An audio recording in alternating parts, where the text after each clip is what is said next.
the Bible was written by white people. It doesn't matter whether you want to take it seriously, but don't do that. But as long as you believe that it's a white man's text, it ceases to say anything. You can't even disagree with it. You just, you still have a chance and a right to disagree with the Bible and say, I don't believe it. Actually, it allows you to do that. The Bible itself has no problem with that. If you want to, it's okay. But I would say, for your own sake, for your own sake, rather for you to disagree and critique it, take it away from because the moment you make it a text that was produced by white people of race, then the whole thing just grinds to a halt. So the Bible becomes a text for Africans. But then you go everywhere, you find it. Even though they're not Africans, then you don't know what's happening, why is it here, when the Africans are in Africa. And we also mentioned the fact that it is also not technically true to say that whites wrote the Bible and that whites brought the Bible to Africa, or that Christianity is the white man's religion. It is not the white man's religion. Christianity is not the white man's religion. Whites are the journey come later when it comes to Christianity. It thrived in Africa before it even penetrated Europe, and especially Europe in the western part. It thrived in Africa. So when in South Africa, we can say, but we also made the point that they may have brought the Bible, but they didn't bring God. Like to South Africa, they didn't bring God. And if we look closely, the whole idea was not just for them to be teachers, I'm talking about missionaries, was that they should also learn and be students. And in the South African context, where the settler, I think in other places as well, we got the settler, which was predominantly Dutch reformed, and then the mission. Both technical and colonialist. But in terms of theology, the mission theology and the settler theology. And the settler theology basically did not want any African to be associated with Christianity. It was cut off. They didn't want. So there was no, they came here, gave us the Bible, and took our land. They took our land, and they didn't even want to give us the Bible. We didn't get anything. They took the Bible and the land. Okay. So when you say they gave us the Bible, they took our land, you are still trying to praise them. And they didn't give you anything. I'm talking about the settler, with the exclusive understanding of atonement and salvation that is for white people, not for blacks. You will understand today why that was the case. Because if you then have blacks as Christians, then at some point you must share heaven with them. Which is not good at all. Today I want us to look at what the Bible says when it comes to certain issues. We're going to do that today, tomorrow, Saturday. Today I want us to just look at second coming. And I'm raising that because that has been abused in many ways also. You will see that, I think we raised it yesterday, at times people have a problem with what believers say about the Bible. Not so much on what the Bible says. So believers, the responsibility is on our shoulders. When you say the Bible says to really, really, honestly, just make sure that it says it. Because we're becoming a laughing stock. You know, when a friend of mine would say to me, hey, I trust you. You also believe that Christ will pop up somewhere in the sky. And I thought you were intelligent. But I said, I don't know what you know about that. You could be active. Give me a chance to tell you. But I'll be less intelligent if I didn't believe it. I can share that with you, but they still disagree. Alright. So sometimes people react on what we say and what we believe. And I'm going to give an example also today that the ridiculous beliefs that we have about certain topics in make the whole thing to be laughable. Just doesn't make sense. It's just that we refuse to accept I don't know, in the faith environment, it's like even if it doesn't make sense, it's okay. It's not supposed to make sense. You know, I struggled for years, struggling to become a Christian because it was never meant to make sense. And when I tried to make sense, I said, no, this is faith. I said, but what is that? That is faith. How does that feel? Now you can't understand this. If I can't understand, stop talking about it. If you're going to share, at least you need to use the elements and agreed upon ways of saying things, of communicating. Don't create your own way of communicating. It must make sense, must have a verb and a noun and whatever else. It must make sense at the end of the day. Now, you will agree with me. Let's look at this. Okay, we're getting on to this now. We just want to talk about effective education for second coming. And then you will see how it comes in and being ridiculed. And you can understand. I would do the same. But we need to save it from.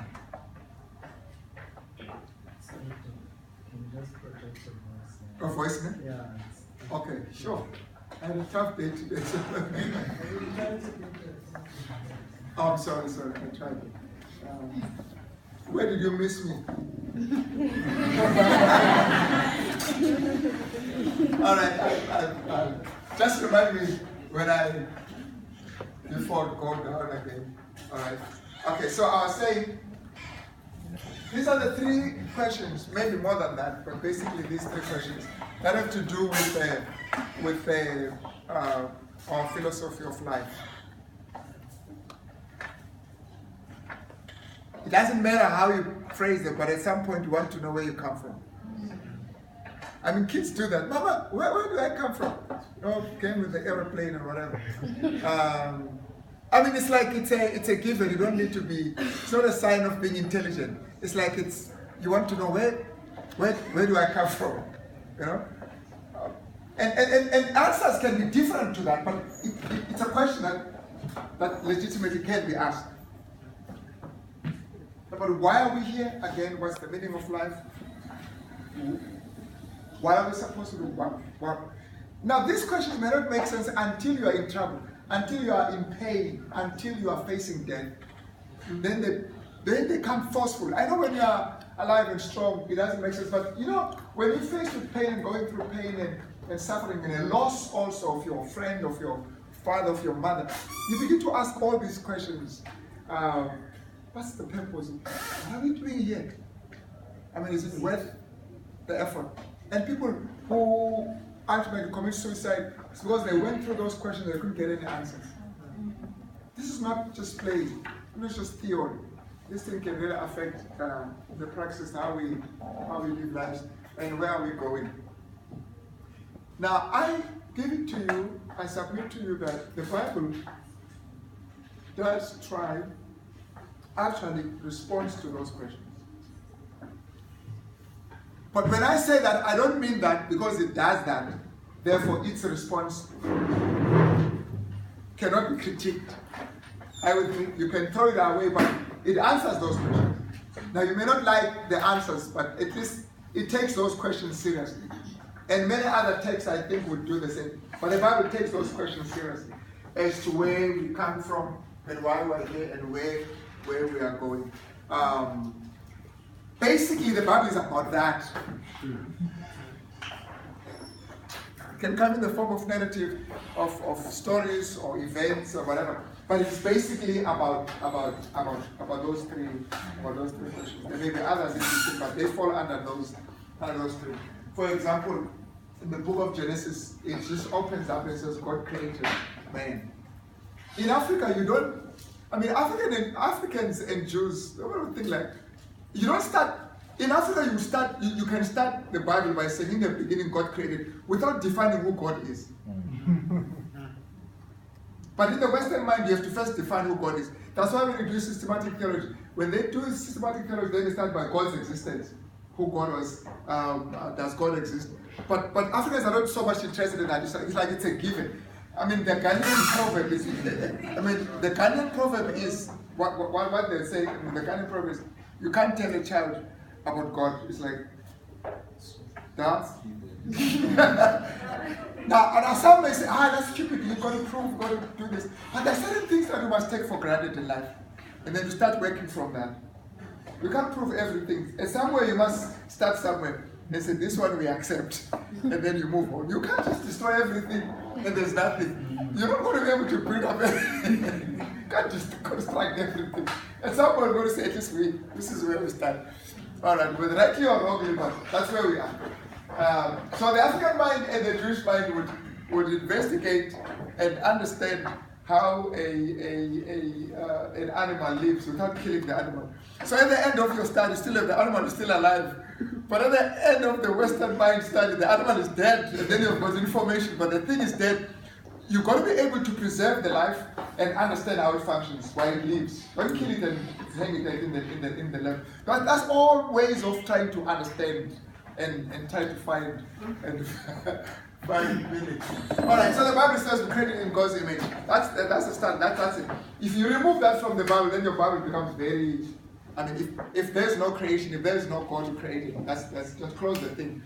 Let's go home. Alright.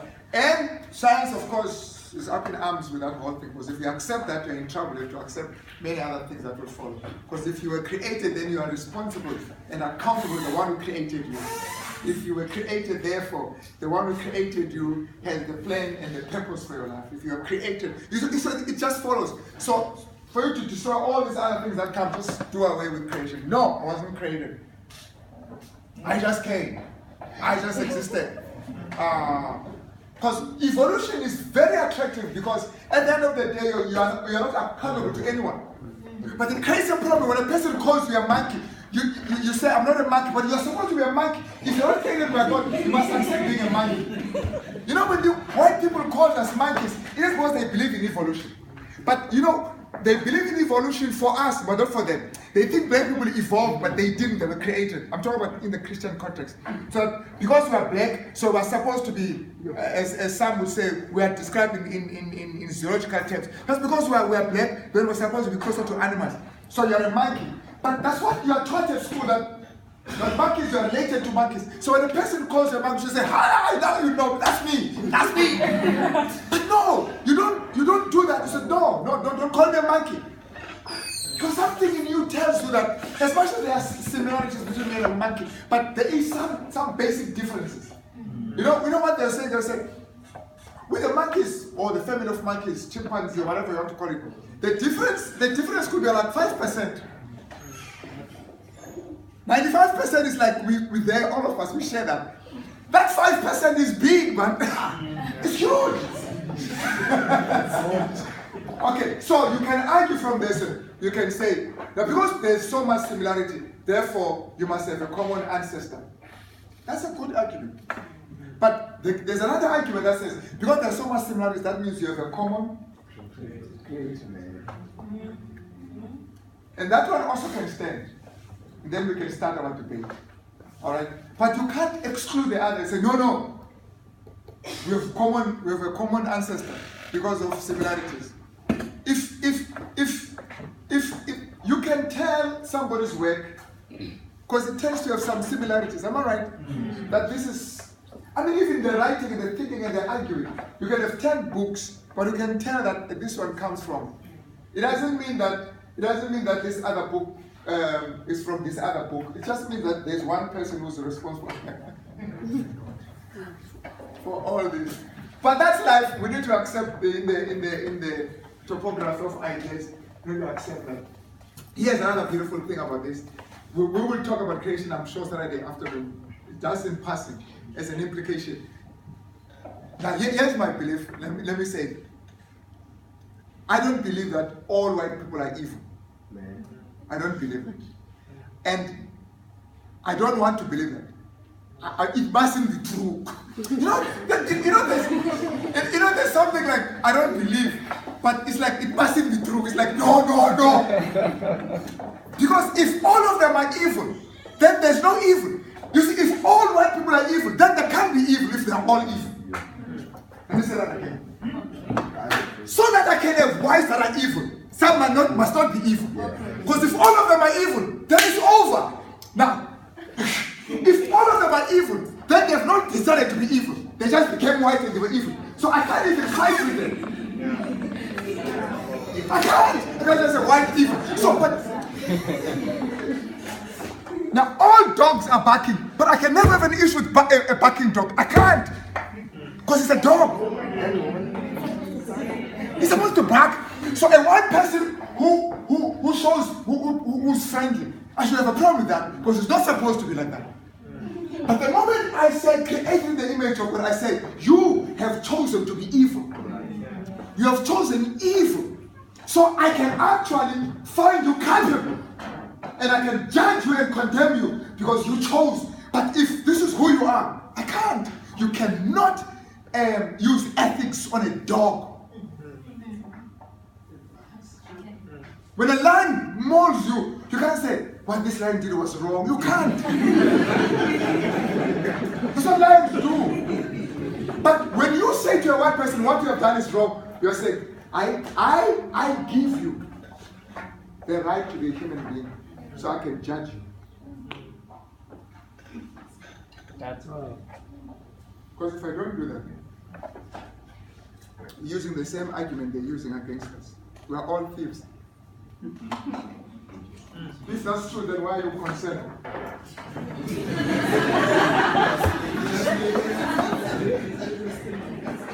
It cannot be. So I have to accept that so that I can be able to make judgment at some point. That people choose, people are created in the image of God.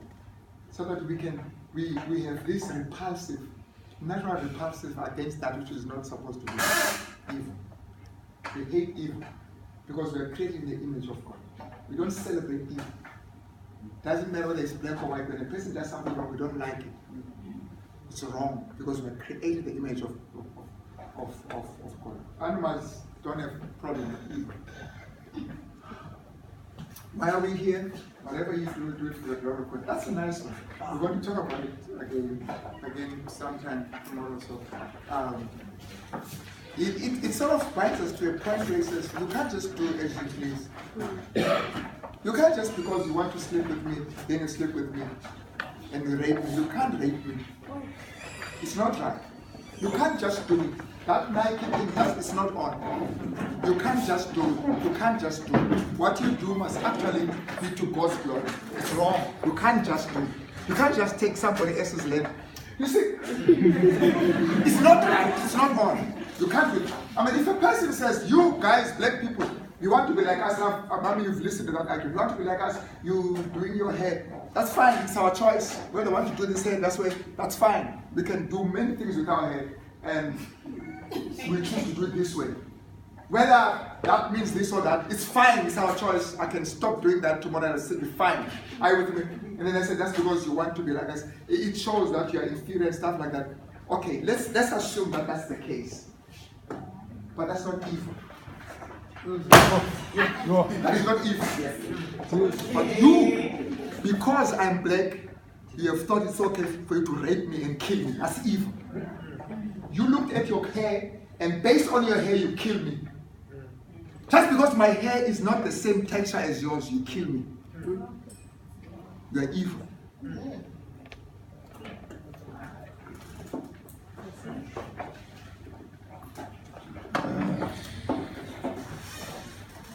Here to live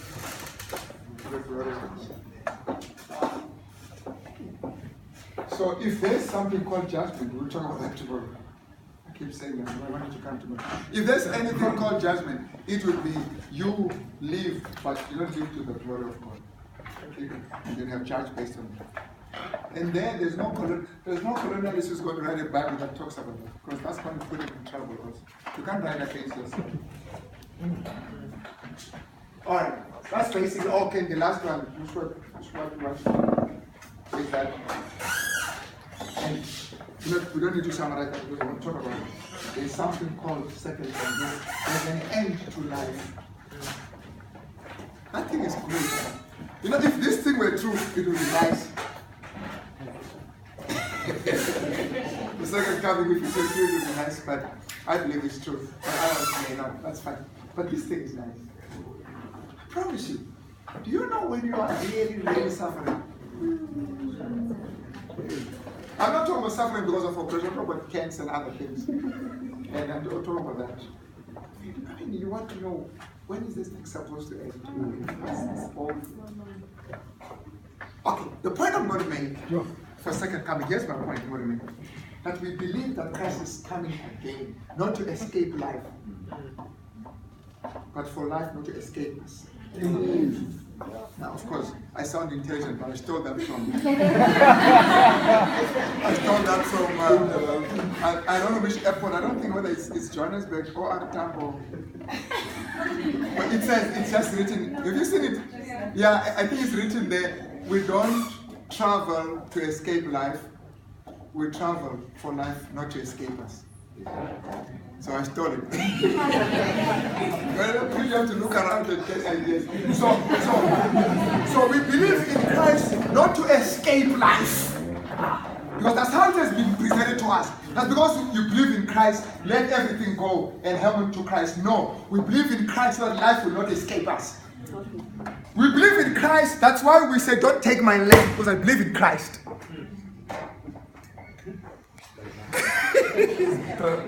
Alright, are we together here, guys? So, the belief in Christ doesn't necessarily take everything. Because I believe in Christ. Because I believe in Christ, you have no right to take it. Life must not escape me. Because I believe in Christ.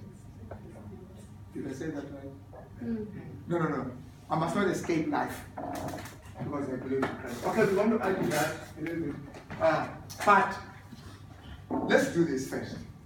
Let's just clear the ground just for a few minutes and talk about the effect of second coming. Effect. When I say effect, I'll just say effect versus opinion. As effect, you can still dispute it. Alright, I'm not saying I'm disputed. You can still dispute it, but this is the. Alright. God is not the God of the gaps. In other words, you don't believe in God because you don't know. You don't say, where did this come from? I don't know. It must be from God. You don't use God when you don't know and then you put God. Yeah. It's not God of the depths. Yeah. You don't say, where is rain coming from? I don't know. You might be coming from God. That's not how we work. You see, faith is not what you do when you don't know. I mean, faith is an English word. It's not necessarily a theological term. If I say I have faith in you, I can say, because I don't know you and I've never seen you, let me just have faith in you. It doesn't work like that. You can have a faith in a person you don't know. When you say I have faith in you, there's evidence, there's knowledge. I know you, I say I have faith in you.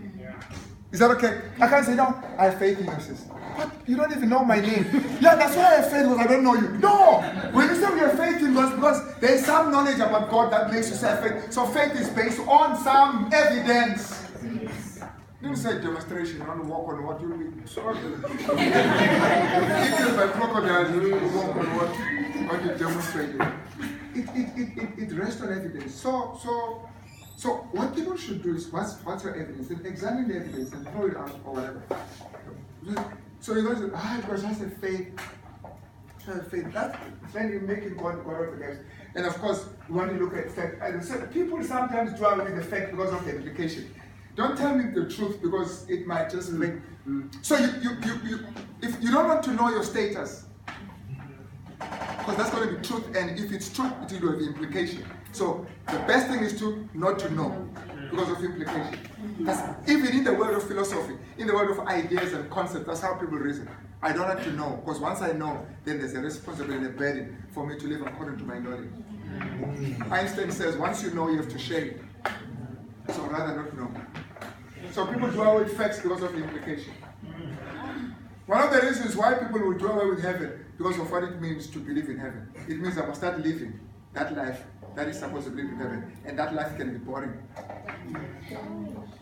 I mean, the Bible does record that. It says, who's this guy's name? Demas. It contrasts Demas and Paul. It says, Paul, when he was about to die, says, I've run the fight. Where's your text? I've run the race. I've fought a good fight. Now I'm awaiting the crown that God will give to me, not only to me, but all those who love Him. And then it goes to verse and it says, but Demas has forsaken me because he has loved what? This present world. So you've got the contrast. So he loves the coming world, Demas loves the present world. And then the Bible just goes, it doesn't even castigate Demas, it moves on to other things. Yeah, just say Demas is. So it's an option to love the present, it's an option. You can love the present, it's an option. Paul chose to love that which will appear, and Demas chose to love that which has appeared. So it's an option. And Demas may have believed in the coming of Christ, but because of his implication, end up throwing that fact because of what it might mean. And the same thing you will see in the story that I'm going to be sharing with you now. Here is what has been said about the coming of Christ. If the idea of heaven was true, would whites share that with Africans? No. If really we are all going to heaven, do you think a white person will come and say, you know, going to heaven? so this guy says, they will never tell you that. They will just go there and live again. And colonize heaven. But it is true that if the idea of heaven was true, whites would not share that. It's true, we saw that in the secular theology. They didn't want us to know the Bible, because then we would find out about heaven, and then we might aspire to go there, and then we will be forced to be there, two of us. So they said, no, you cannot be saved. Holiness is internal, it's natural.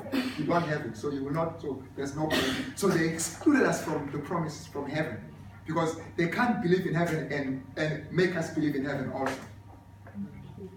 That's true, they wouldn't tell you. And that's why they didn't tell us.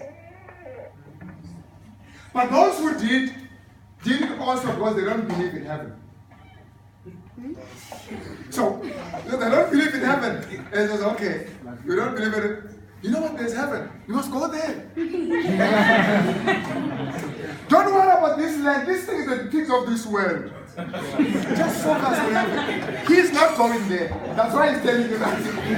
The one who's going there is not going to tell you. The one who's not going there is going to tell you. Because it's not interesting. Let them, all the Catholics, let them go to heaven, and then you take the land. So that's the one who's going to give you the Bible and take your land. All right. Then the whole thing becomes a pie. The pie in the sky basically means something that you're waiting for, it never comes. So you are possessing the Bible, but you're dispossessed of your land. So second coming, basically, as a critique, it does form a critique. It does really create a situation where it critiques colonialism and white. That's not shite. It's supposed to be white supremacy. I can't even write white. So when you believe in the second coming, you cannot believe in the second coming and also support white supremacy. Unless you've got a certain heaven that is not in the Bible, where there's this place for a homeland for Africans and a place for what? You've got to create that one. It's not going to be in the Bible. The moment you accept this, it's going to destroy this thing, one way or the other. Unless some don't, which is fine, then you become consistent. All right. Now, I'm bringing this as a fact. When God approaches Nebuchadnezzar, you know what he does? Nebuchadnezzar doesn't know anything about God. He knows his gods. He doesn't know this God. He knows this God. Or he knows these gods. He doesn't know this God. And the little he knows about this God is that he is captured. His worshippers, this God's worshippers. So which means even that God is captured. So he's colonized. colonize everybody. And because he has colonized, his God is superior to all the gods of the colonized. So if I can colonize you, which means your God also is useless.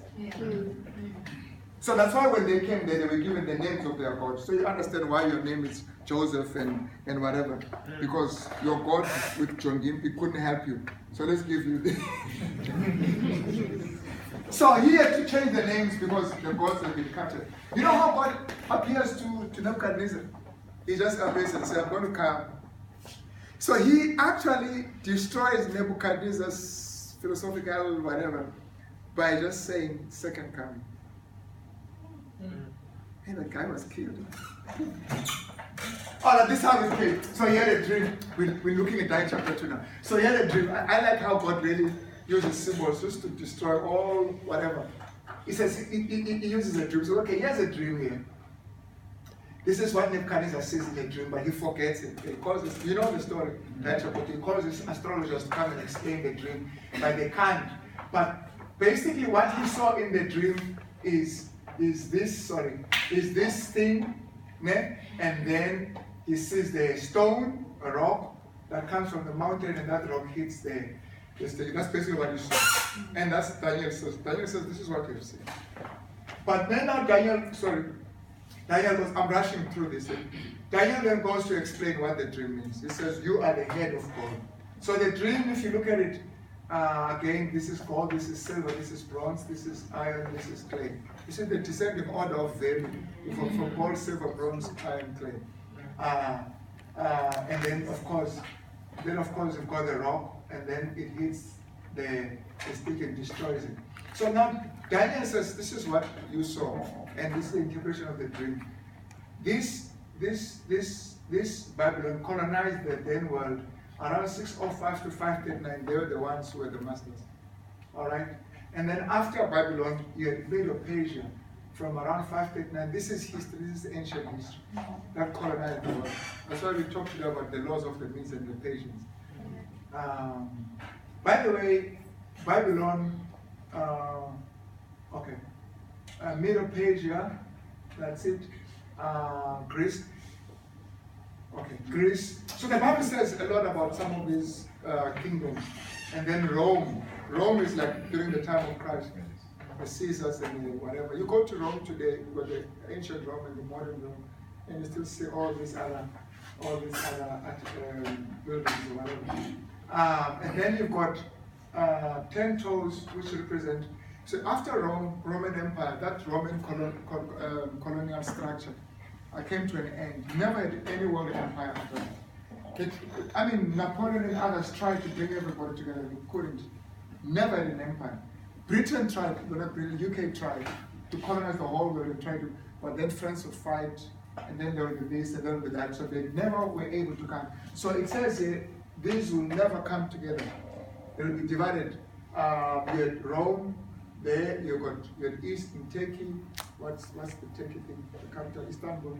So you had the eastern part, you had the western part, divided between the barbaric nations. That whole thing never came together. All right. And then he says, now in the days of these kings, in that divided kingdom where there's no unification, AU has tried, Brexit almost became Frexit.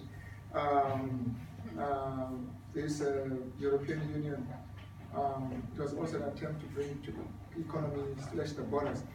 As part of decolonization also, the borders also in Europe were part of colonization. I was in Budapest, it's Hungary. Hungary and Austria, and Hungary and Czech, what this other one thing? Hungary and Austria. And Hungary is just a small thing there. They've been losing almost every day. You know the story of the Germans killing the Nama and the Herero? They did the same with the Hungarians. A friend of mine was praying, you could almost see the tears as we were closing the meeting. Because he's in Romania, that's Romania, he's in Romania, and it is a Hungarian. But that, was demarcations that were because of, the Germans killed them, they shot them and threw them in the river, some of them. So when a person is evil, he doesn't care what color you are in. But you see, you don't know evil. You think evil. You think when a white person is evil, he's not evil to some whites. A white person who is evil, when there's a white and a black, is going to be evil. Together they'll dislodge this one. But when they're not there, they will kill each other. You see, evil does not know color.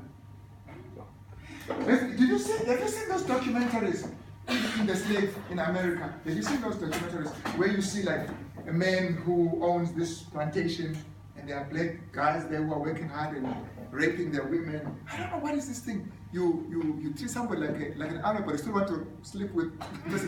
What's that? It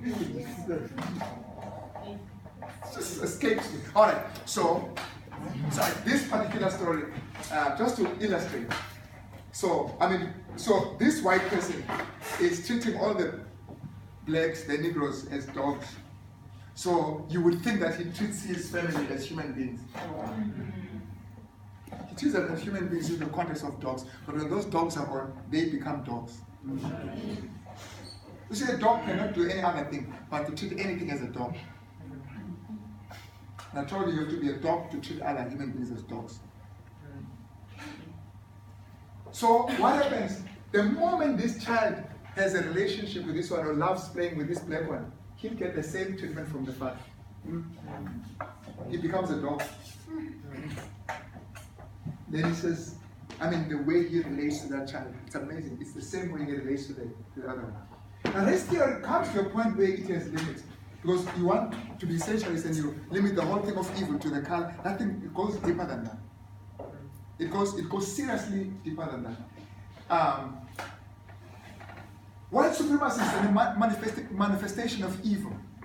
When you choose to be evil, it manifests itself in different ways. It's going to manifest itself in white supremacy because in the context of blacks, but in the context of your wife, you're going to be sleeping with other women. What's that? You're killing your wife when you do that. You're literally destroying that woman.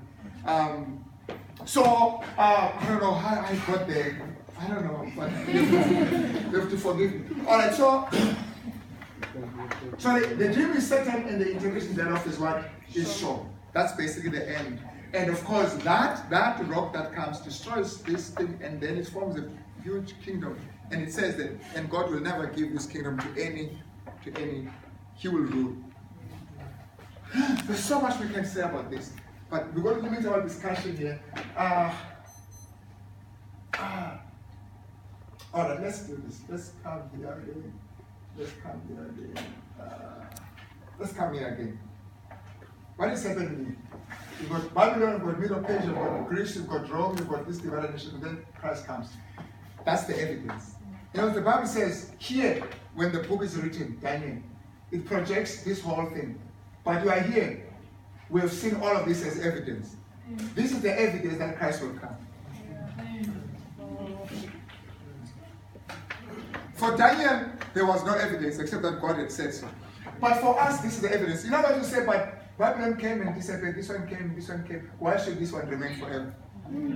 So do you want to really choose to focus on that which is not going to remain forever? Because which means you pass with it as it passes. So when Peter says, if these things are going to be dissolved like in this man, what manner of people ought you be? So if this is true, that this is going to come to an end, what kind of how should you live? How should you conduct yourself in a kingdom of God? But how do you know? Do you know by faith? Yes, but that faith is based on this evidence. Came, gone, has come to go. So I don't need to prove this. You don't do that in science. You don't prove forever. There's a time when you must be okay and use the medicine. You've done this, you've done it, you've tested this one, you've tested that one. Then you can decide, should be why? Because 1, 2, 3, 4. You can't keep. But this one is not done. But this one, no. You've got to come to your point and say, this is it. Of course, you guys know that better than I do. So what you see basically there is these kingdoms. If you look at this story, were not coming, they were brought. Sometimes we look at this, and then after this one came, this kingdom, this one came, no. After this one was brought. How do you know? In Daniel chapter 5, when this kingdom led by Darius and Cyprus, when this kingdom came, it was actually brought by God God judged this one and brought this one. So your kingdom will be taken away from you, taken and given to another. And it ends there. That becomes the formula. All the kingdoms that come are taken and given. This one is taken and given to God, and nobody will ever have it again because we failed to run God's kingdom. So, given, taken, given, taken, given, taken. So, God is the God of history. History is his story. So, he's the one who's running the whole show here. We're not waiting for God who's coming, we're waiting for God who's here and who's coming. So, you see, what is actually happening is, because the moment you create this theological vacuum that says it's only coming there, then you create a system of exploitation and oppression because you are here. But once you admit that he's here also and he's coming, you've got to be very careful because now ethics make a difference. They become very important. This is what we see in chapter 3. In chapter 3, Nebuchadnezzar challenges the whole idea of Daniel chapter 2. In Daniel chapter 2, he's convinced, but then he wakes up, he says, the implication. Then he says, no, let's go to chapter 3. So he says, let's create chapter 3. In chapter 3, he creates an image. It's not a dream, he creates it. He says, I've got a dream. He creates a dream in chapter 3. He creates a dream in chapter 3. In that dream, he gives account, he is not accountable to anyone. He runs the show. It's his kingdom. He has excluded God in his kingdom. That's what happens. Once you exclude God, then you tend to feel like I can live the way I want to, which is nice, you know. So there's no accountability. You look at Daniel chapter 4. Daniel chapter 4, we'll talk about that also at some point. Daniel chapter 4, then 25, 27. It says, because, and I'm just paraphrasing now my argument, because Christ is coming, you must be merciful to the poor. I told you the coming of Christ is not a way for escaping life, because to bring life. So because you believe in Christ, the poor must leave. Because you believe in Christ, the hungry must eat. You said the belief in the coming of Christ forces you to bring that vision of the coming of Christ into the present. You can't say in heaven will you eat and be satisfied. Once you accept that, you must actually make it a reality now. You can't have poor people and say, don't worry, there's a pie coming there. If you believe there's a pie there, you take that pie and you bring it here. So let's eat this pie because where we are going, there are pies. Let me tell you something. God has never led people in order to get a pie. He has always given them a pie in order for them to believe that there's a pie coming. When he took Israel from Egypt, he didn't say, don't worry guys, one of these days you're going to be in Canaan. You will enjoy life there. Yeah, don't worry. Let them enjoy. Your time is coming. No, he didn't do that. He gave them manna. He gave them water in the desert. He made sure that they were scorched by the sun in the desert. So what he did, he took the whole climate of Canaan and brought it in the desert so that they can be able to be sustained in the desert to reach Canaan. So God never worked he said, don't worry. We'll work on it. You see this whole idea. I believe in Christ. Why should I go to university? Because you believe in Christ. That's why you should go to school. No, I'm a born again being. Come on, mediocrity is not a sign of sanctification. Alright. Believing the second coming is not about escaping life, but making sure that life does not escape. Are we together? Because you believe in the second coming of Christ, it creates in you an appetite for excellence. People don't walk all over you because you believe in the coming of Christ. Because you believe in the coming of Christ, they can't do that. Believing in the coming of Christ makes you strong. So when you believe in the coming of Christ, you know that things are temporal. So you are never threatened by that which is temporal. If you look at chapter 3, and they say, we're going to take your life, we're going to kill you if you don't do this. But you believe in the second coming of Christ, you are not threatened by that to a point where you start losing. You start losing your focus and embracing your purpose because you want to the whole basis of corruption is because there is no end. So it's because there is no coming of Christ. That's the basis of corruption. Let's eat and be married for tomorrow we die. That's the maxim. That's the how we live. Let's eat and be married for tomorrow we die. So Nebuchadnezzar says to them, if you don't worship this, I'm going to throw you into the lake of fire. I'm going to kill you. But the guy says, but life is temporal. So you can't scare us as if you don't do that, we're going to live forever. Oh, come on. You know, I've seen, I don't know, so, people who love each other. I'm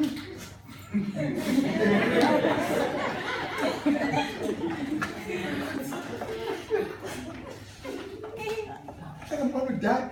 I'm going to die if he lives. Even if he dies, he will die. You say, I mean, your death is guaranteed. Okay? You're going to die. So, no, it's left me, I'm going to die. So let me go kill myself. That makes sense. Let me go commit suicide. Why? Because I'm going to die. So why don't you wait for death?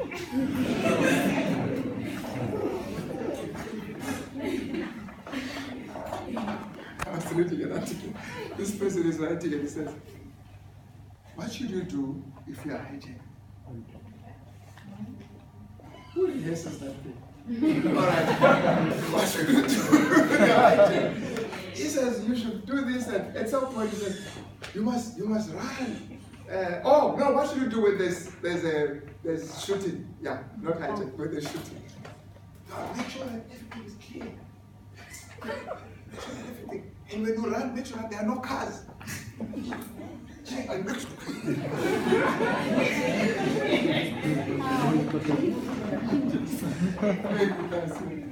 What? When you are afraid, you run from the lion, you go to the other lion. It says, eat me before that one eats me. So the whole thing becomes irrational.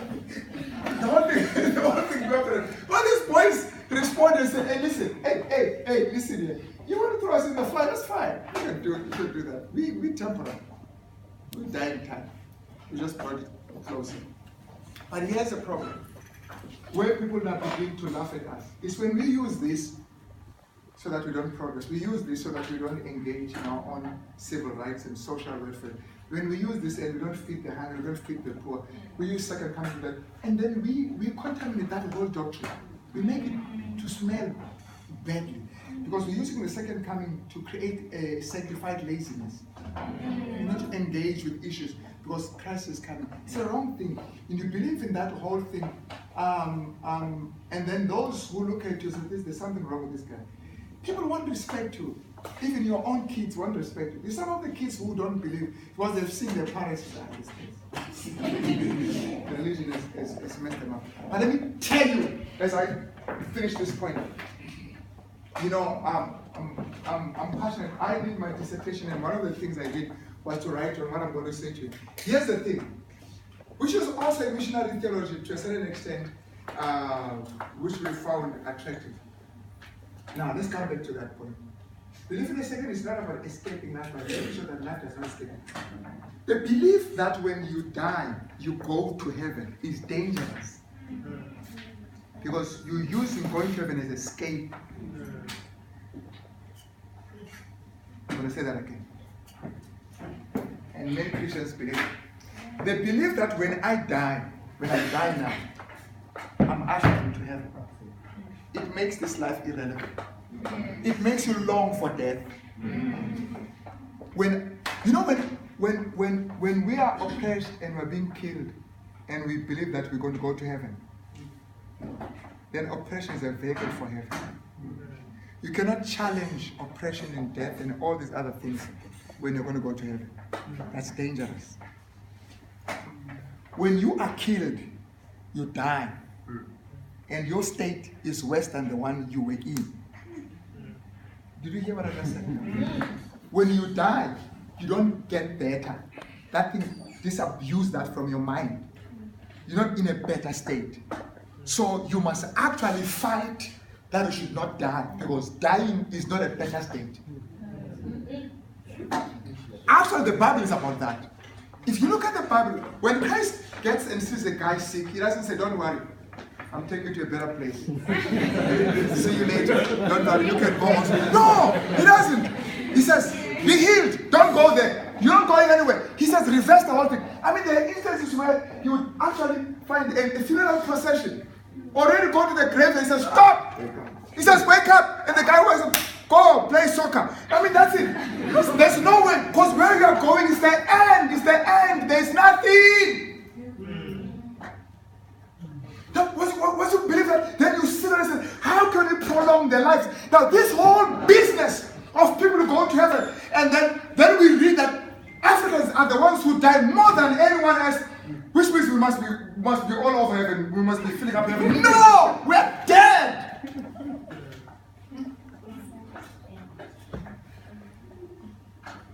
Who's in there? Person has been raped. He's in heaven. No, yes, she has been raped. The time has come. No, the time did not come. The rapist came. Yes. So, what must we do? Let's find ways, like you are doing right now. Let's get a lift. Let's do this. You're preventing that. But you won't prevent it if it's a means to heaven. God brought Lazarus back to life because he was nowhere, he was dead. Beloved, when there's starvation, there's hunger. When there are things that are killing our people, we cannot be talking about heaven. Heaven becomes a reality after resurrection. The word is resurrection. You die, finish. This life is better than this life. But this is not the end. Then there's resurrection. Yes. And we're going to talk about that. Then there's resurrection. Now resurrection now actually says that life was good. It was preparing you for this life. So you can enjoy pain, you can do, you can help, you can save lives, you can do whatever, and you die. That's not the end. Because then you say, what is the point? So don't worry, you are dead, you will be resurrected. To live the life you lived before you died, because you have chosen that life. So, what am I trying to say? Here's my picture of heaven. Heaven for me is not a place of gold where you're walking on gold. I don't need that. What am I going to do with gold? Why should you walk on gold? I don't need fruit. I don't need all those things that people talk about. To me, heaven is a place of discovery. It's a place of sex. It's a place of getting to know things. It's a place of solving issues that we could not solve. It is a place of dealing with issues. It is a place where we share knowledge. It is a place of discovery. That's my interest. And also a place where issues are dealt with. How did it happen that wherever I went as a black person, I had to struggle? And you were my creator. Let's get to understand. It's a place of reckoning. Let's get to know what's happening here. Do you know the beauty of resurrection? After now I'm getting into what I'm going to talk about tomorrow. But the other beauty of resurrection is that someone find a style, whoever he was, gets resurrected, then you have a chance to ask him, but why did you you know what irks me with South African history, South African thing? You've got towns named after people who massacred black people. But the towns are still there in their names. You've got Craig-Dog, you've got Harry Smith, all these guys. What is happening here? You have all these names, and yet if you look at the history, these are the guys who massacred.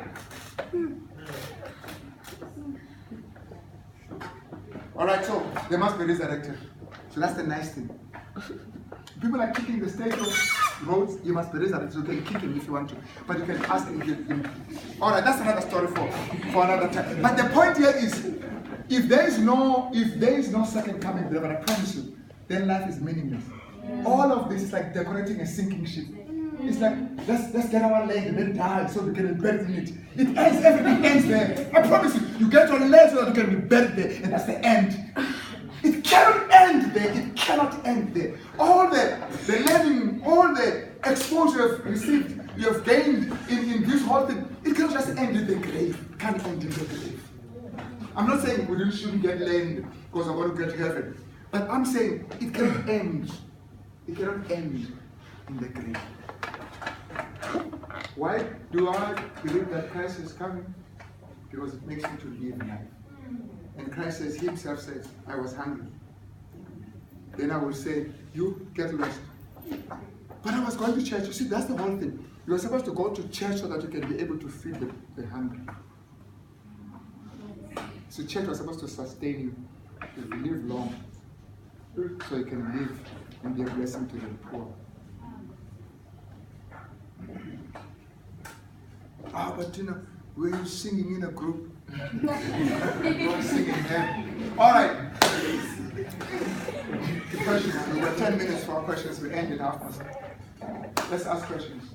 You can link this also if probably you feel there's a link for this. I'm going to take 3 hands and then I'll work on those 3. Yes, sir. Just keep it short and then I'll. It's okay. It's okay. Those are coming after you keep it short, but you can. Okay. All right. My question is, or were the ones who were colonized, was it punishment from God? Now, here's my rationale for the question. You said that white supremacy is the manifestation of evil. Okay? Then you said on the start that the kingdom was given and taken. And then we know that Israelite was colonized because it was being punished by God. Then they were colonized by Babylon. Then all the kingdoms were colonized by the others. Okay? So it's the same pattern. You are colonized, and those who were colonized in the statue kingdoms, it was a punishment from God, or it was sanctioned by God, that colonialism. So coming to us now here in Africa or here in South Africa, was our colonialism a punishment? What were the elements of punishment from God in our colonialism? Because in essence, Africa or South Africa was given to the white people or to the Europeans to rule over us. So that is my question. Yeah, that's a very profound question. You got to stretch it though, because Japan colonizes Korea. So what is the story?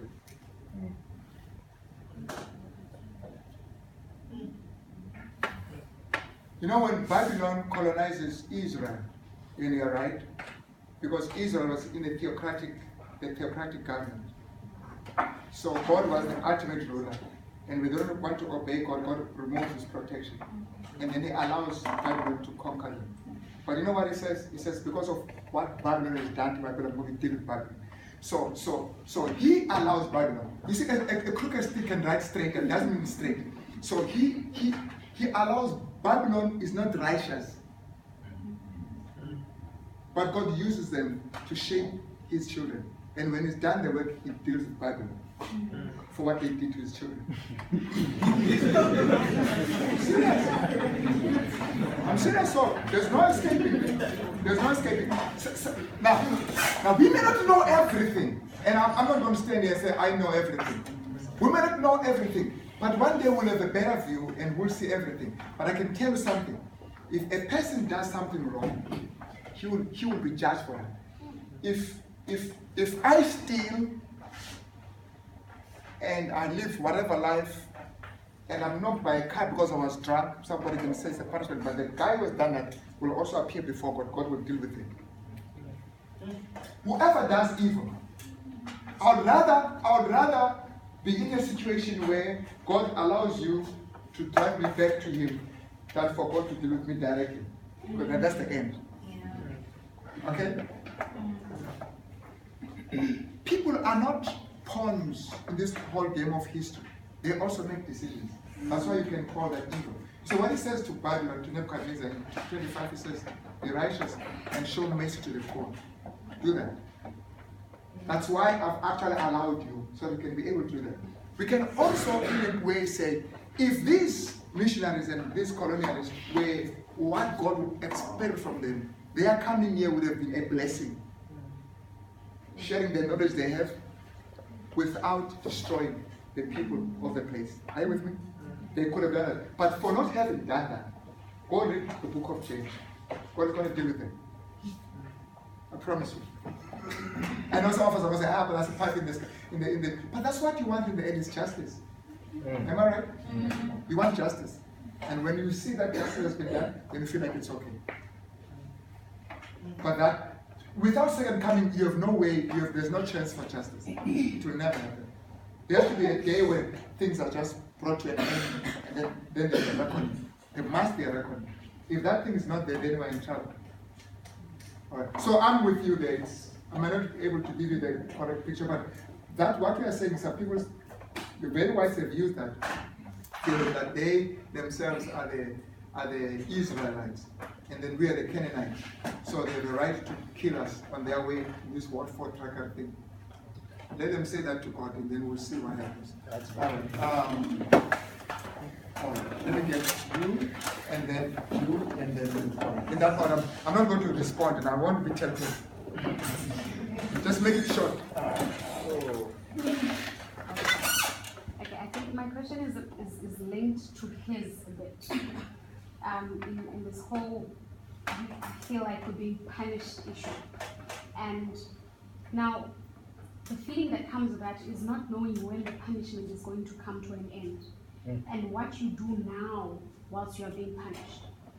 Because, see, now there's the knowledge of the Bible of knowing that there's a second coming and that you ought to get right with God and do everything right and help your fellow people and all of that. But now when I look at history and I look at our history, the African history, the black history to be more exact, I look at people like your Thomas Sankaras, your Saratsa Khama, your who's this guy who wrote Aristotle, like that guy.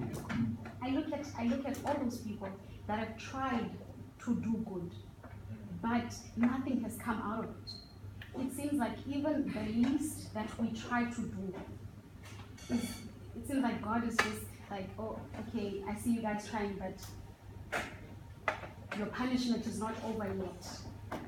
And so now for me, who is an Adventist and who is a person who wants to do good, so that the world does not pass me, so that life, not the world, so that life doesn't escape me before I do good. It becomes hard for me to try and think, what is it that I can do? And how can I change anything? If all the people that I think are bigger than me have tried it before and they failed dismally because the white people have... Have they failed? Who says who? Have they failed? But we're still here. Yeah, we're still here, but have they failed? No. Have they failed?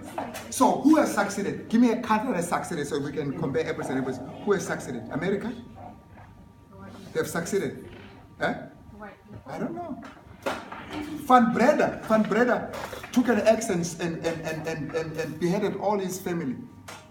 They're supposed to be living well. We are the ones who are being punished. But what is he doing with an axe and killing his whole family? For a black person, they say he's angry because he's oppressed, but why is this one doing that? Who's being punished now? That's a very good question that we're asking. Do you know that there's a person by the name of John the Baptist? He was beheaded. He was very friendly to Christ. They were like this. When he was in the belly, when the mother approached, the kids jumped. There was a connection from the belly. He baptized Christ. He was beheaded. His head was on this platter, on the silver platter. Had he failed? You think Sankara failed? You think Steve Biko failed? You have no idea. Yes, it's painful now, but you don't know what it would have been if they have not tried that. Yeah. Never think. You see the second coming is important because with that you do what you can do because you're responsible for that. See, the problem with us, and we've got to get to a point where we embrace our own destiny. There's something about us that just gives in. I go to Korea now. Those guys were killed by the Japanese are cruel. You go to the museum and see what they did to them. It killed them. But you know what? You go to Korea today and they'll tell you there's no Korean that sleeps before 12. No Korean sleeps before 12 midnight. You go to those tube trains, in the trains there, they're drowsy there, coming from work, and they want to lead their whole world in everything. In everything, they have no mining, they have nothing, but their Samsung and their cars are all over. That so-called punishment, they've used it to drive them for excellence. You go to Rwanda, they almost killed the whole nation, but go to Rwanda now, it's a masterpiece. Go to Rwanda, as you land in the airport, you're going to see not a single paper. They've turned the whole genocide around. It happens, it can happen in one generation. Same year, 94, when you got our whatever independence, they also started off. You look at them, they look at us. They've got a day in a year, in a month, one day where they do community service. The whole country. And as you do on Sabbath, and as you also Sunday. They build their own schools. They don't ban their own schools. They build their own schools. It's their project as a society. And everyone does that. We've got to read what others have done who have gone through similar situations like us. Let's not just sit there and have a pity party here. Just go and take me out. You guys are at school. You guys are at school for a good. I'm serious here. You guys are at school for a good reason. But if I open your head and I look at the dreams here, I want to have a dress, I want to have shoes, I want to have a car. There is nothing that deals with your own nation. Nothing. Nothing that says, how am I going to impact? Nothing is not there. We, of course, that's why the whole decolonization of education should come in. I understand that. When the fruits must fall, the whole decolonization, we need to change the whole thing. This thing of being educated to have money is dangerous. Nothing is there. Nothing must fall. That's part of, I'm serious, that's part of colonization. Because now we end it. Because the white people are having this, so we think that's what we should aim for. We come from villages, guys. In a village, you say, I want to go to school, and they say, what? Why? He says, so that I can come back and be a light in my village. I mean, you remember those things you used to make in a village when you have a car? In those days, they say, it's not your car, it's our car in the village. Yes, our car. You bought that car for the whole village. But what do? We show off. Poo dust. I've made it on my own. I want my leg. You said, now from tell us cheaper.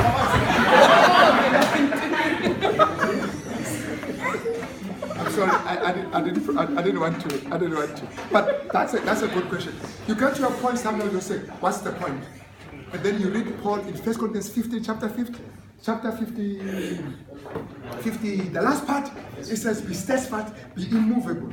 Your labor in the Lord is not in vain.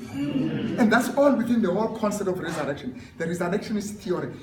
Don't lose hope. Don't think what you are doing is in vain. In doing that, you are learning to live. Are you with me? And I know sometimes looking at our human eyes, say where we come from, the progress we have made, you feel like let's just give up. All right, yes sir. Yeah, please for me, otherwise I'm only with time. To what degree do you think Calvinism, that is original sin, predestination, irresistible grace of God, and the total depravity theology influenced settler theology?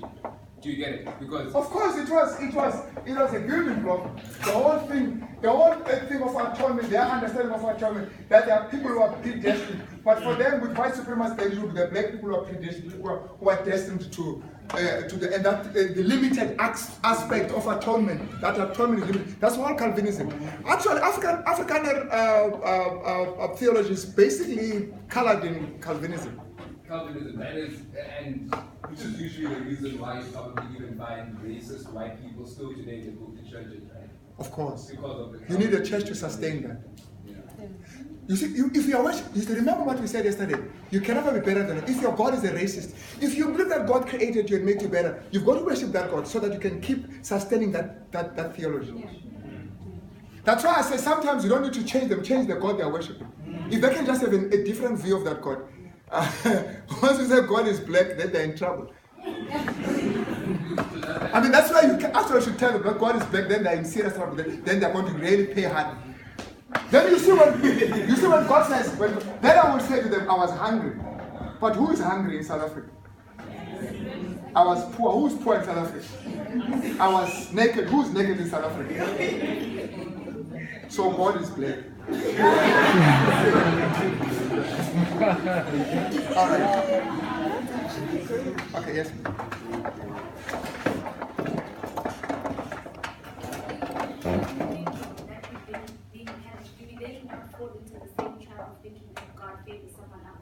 Because if you keep thinking that no, God is punishing me, I we then not sort of oppressing ourselves in a way by thinking, no, God favors someone else because he loves someone else more than he can ever love me, therefore I could not possibly have been dangerous.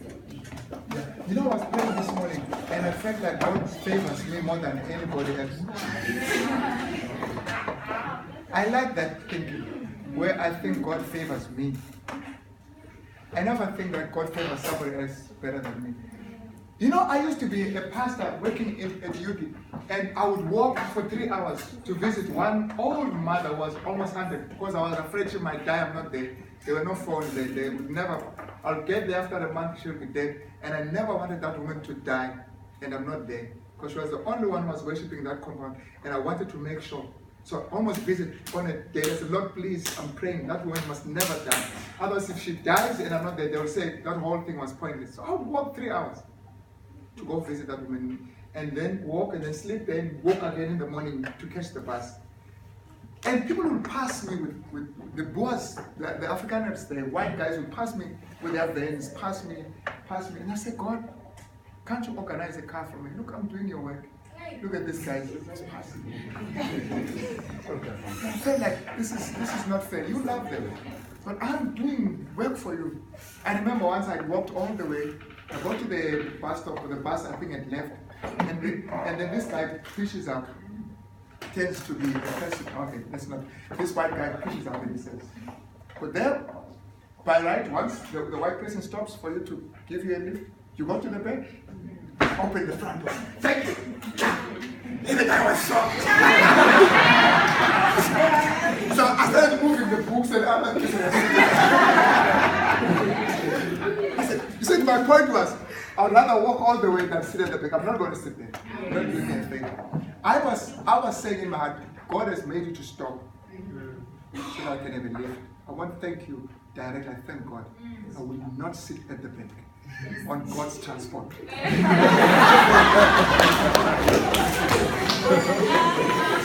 not have been true, but it carried me. It sustained me. I think that's our last one. Listen, let's just give him a chance. There's something I just want to touch on based on the question that was asked earlier and the whole question about punishment. Yeah. There is a book, I think it's in Revelation, a scripture that says, to him who conquers, I will give authority over the nations. And, oh yes, with the oppression and the punishment of Israel, what was written was that the only way that they would finally conquer their enemy would be if they would now return to God. Because the reason for their punishment in the first place was that they rejected Christ. They rejected God, and then they rejected Christ. Which is why Christ said, if you had believed Moses, you would have believed me. Because, and then obviously they got punished in the same parallel that we are. The reason why there's all the crime, rapings, and all the things that are happening in our society, in our community, are because we are a people who have no faith or accountability, as you have said before. This accountability to the God who has created us. We have fallen to other idols and everything. So the ultimate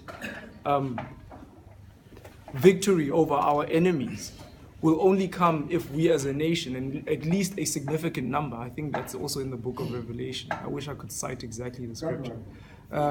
The only way that as a nation is if a significant number, a number that pleases God, which is I think a third for the Israelites, if we go by the same parallel, would turn to God sincerely and begin to bring out scripture and change the community. But the problem with that is that there are others who are also the same pool, but they're enjoying. Who? I mean, that should also affect others, other like white people also. It's not like that. No, the problem there is that the white people, being evil, not in that sense, the ones who were used for evil, were evil, like you said. They're evil in any case, so the promise is not for them. Okay, you know sometimes where the greatest abuse exists is because there's the potential. You tend to suppress that which will threaten you. Okay? You think, I'm ending now. You think how am I going to put this? My aunt lost a son, and I was just thanking people who had come to give us comfort. And I said, I'm thankful to God that we have lost a son. Our son did not kill someone.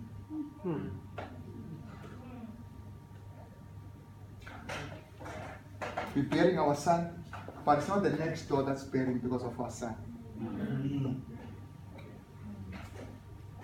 Sometimes you think because you have lost, you are punished, but in real life, it is the one who has caused the loss who goes through serious punishment. General, I'm being general now, whites are sick. Their history is killing them. And we give them reprieve by being angry and then try to justify what they did. They are looking for excuses. They are psychotic. They are looking for excuses. You know, when Herod killed John the Baptist, he never was a happy man until he died. Actually, that relationship that was protected, that thing fumbled. There's no man who would love a woman who was dancing with somebody else's head.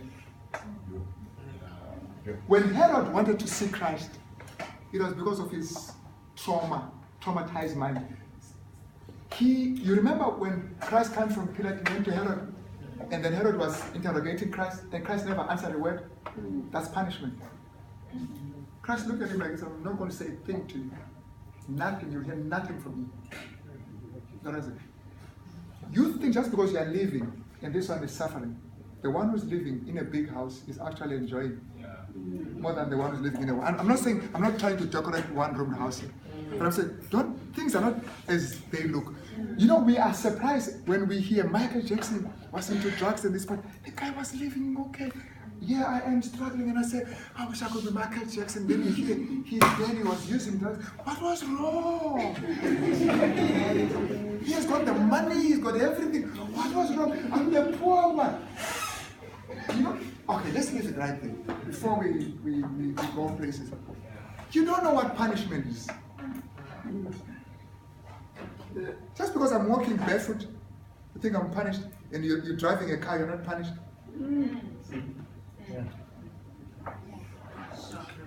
Listen, there's one, you can punish a person by giving things, so that those things begin to throttle him. You think the person who has things is happier than the one who does not. That is why Proverbs 3:31 says, do not look at the oppressor and be envious. Just because he's driving a big car and I'm walking, I'm being punished, he's driving a nice car. So that let me also strive to go drive that car. You don't know what's happening in that car with that person in that car. So the whole story about punishment, we don't know. But all we're saying is how we're feeling right now, which is okay. We feel as if we're being maligned, we feel as if we're being marginalized. That's how we feel. And we have the right to bring that to God. But I promise you, when this whole thing is opened up, you'll be surprised. But we'll touch on that. We'll touch on that tomorrow. No, my favorite subject tomorrow. We have to be able to get the whole story and put it together. There is no way we can enjoy heaven until such questions are actually spelled out. They have to. And God has a plan to do just that. And we'll talk about that tomorrow. God bless you.